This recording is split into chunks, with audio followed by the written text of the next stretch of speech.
Kalau korang mencari tanah besar dekat area Taman Melaka, ini adalah rumah yang patut korang consider. Besar kan? Terus jual rumah.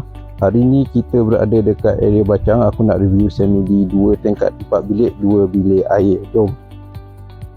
Ini adalah rumah semi-D 2 tingkat 4 bilik 2 bilik air. Pegangan dia adalah freehold MCL.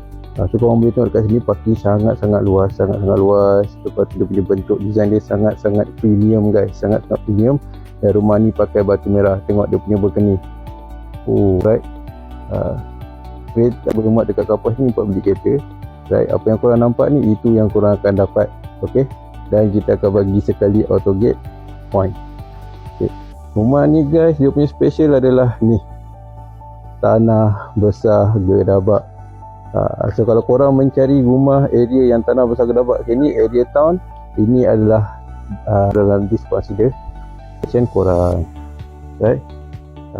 So ini adalah rumah dia. So view dia nanti akan menghadap ke bandar. Right. Sekiranya korang berminat, cepat-cepat DM saja sebab rumah ni hanya tinggal satu unit sahaja. Saya akan DM details rumah ni dekat korang punya inbox.